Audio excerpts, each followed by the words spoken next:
Bismillahirrahmanirrahim. Assalamualaikum warahmatullahi wabarakatuh. Saya Muhammad Syauki Abdullah, NIM 21030111016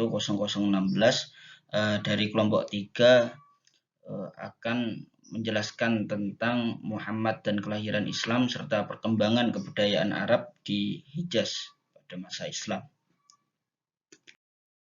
Baik, yang pertama kita bahas di sini adalah Muhammad dan lahirnya Islam. Kita tahu lahirnya Islam tidak lepas daripada yang menyampaikan agama Islam itu sendiri kepada seluruh manusia, yakni Nabi Muhammad SAW.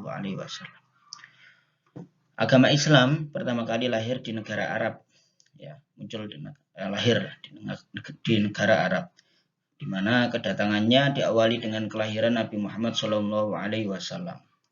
Nabi Muhammad sendiri adalah Nabi akhir zaman yang diangkat oleh Allah sebagai Rasul, yakni Khatamul Anbiya wal Mursalin. Setelah itu Nabi Muhammad pun menyebarkan Islam kepada seluruh kaum Arab. Nabi Muhammad SAW lahir di Mekah pada 12 Rabiul Awal tahun gajah. Kita tahu kenapa kok disebut tahun gajah kan? Ada banyak cerita bahwasanya pada lahirnya Nabi Muhammad itu bertepatan pada ekspansinya Raja Abraha beserta pasukan gajahnya. Tahu pada tanggal 20 April 571 Masehi. Beliau adalah seorang yatim piatu dengan ayahnya bernama Abdullah bin Abu Muthalib yang wafat saat berdagang. Sedangkan ibunya bernama Aminah binti Wahab yang meninggal saat beliau berusia 7 tahun. Pada usianya yang 40 tahun, Nabi Muhammad sering menyendiri dan bertafakur. Ini awal mula mendapat wahyu ya. Jadi Nabi Muhammad mulai mendapat wahyu itu, wahyu kenabian, diangkat menjadi nabi itu pada usia 40 tahun. Nabi Muhammad sering menyendiri dan bertafakur di Gua Hira. Hingga pada akhirnya pada 17 Ramadan 11 sebelum Hijriah atau 6 Agustus 611 Masehi, beliau dikunjungi oleh malaikat Jibril yang datang untuk menyampaikan wahyu pertama dari Allah kepada beliau. Yang Al-Alaq ayat 1 sampai 5 oleh Iqra. Nah, dengan turunnya wahyu tersebut, maka Nabi Muhammad secara resmi dipilih sebagai Rasul Allah Subhanahu wa Ta'ala. Selanjutnya kita mulai masuk ke perkembangan kebudayaan Arab di Hijaz setelah lahirnya Islam.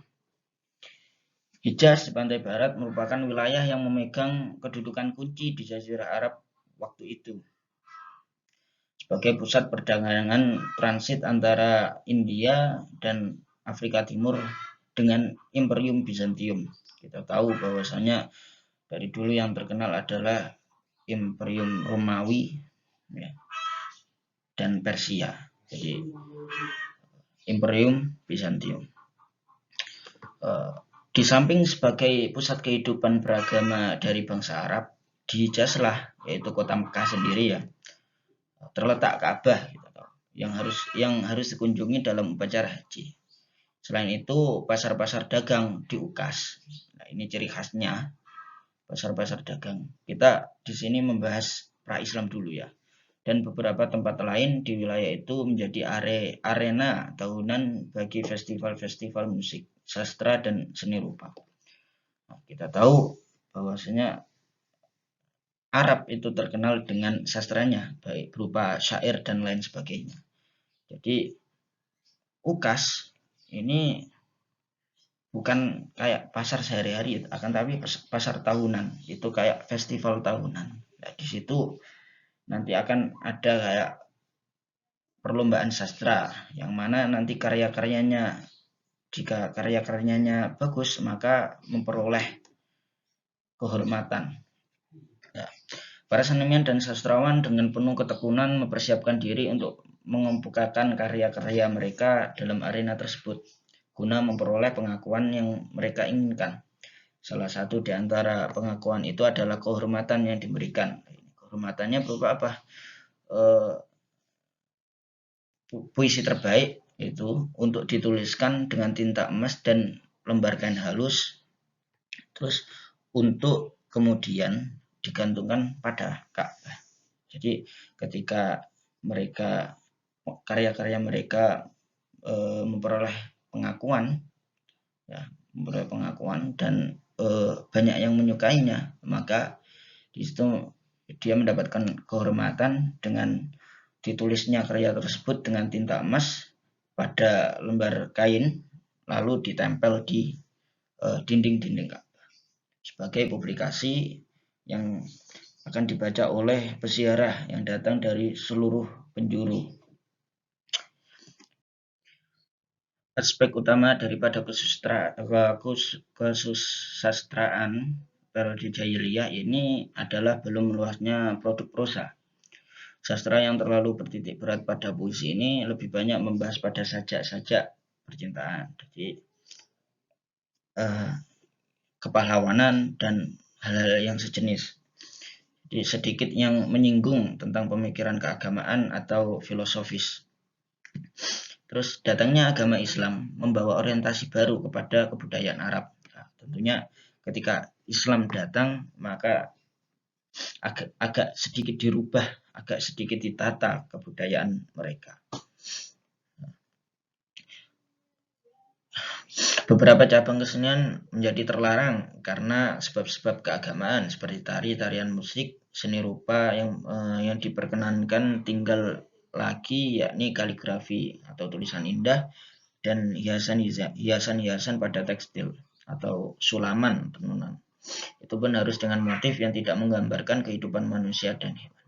Jadi ketika Islam datang ada sedikit perubahan, agak dibatasi.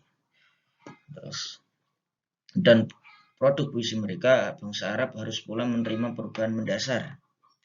Tema percintaan yang semula bercerita tentang hedonisme yang diceritakan secara vulgar harus memuaskan diri dengan hanya mengemukakan lambing-lambing abstrak belaka tentang cinta platonik.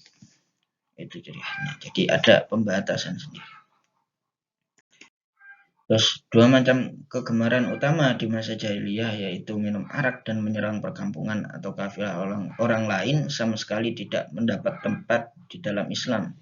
Kita tahu kegemaran orang Arab jahiliyah yakni minum-minum arak. Maka di situ mulai adanya pembatasan, ya, dilarang. Tapi bukan langsung dilarang, akan tetapi berangsur-angsur, kita tahu kalau di Al-Qur'annya, ya. Dan menyerang perkampungan yang setidaknya kayak menyerang itu umum pada zaman jahiliyah, ya. Kafilah satu menyerang kafilah lain itu seperti umum. Maka pada periode Islam ini mereka agama Islam melarang adanya pertumpahan darah. Selain itu, pada zaman Islam, bangsa Arab mulai merubah kebiasaan mereka seperti suka membunuh anak perempuan yang baru lahir.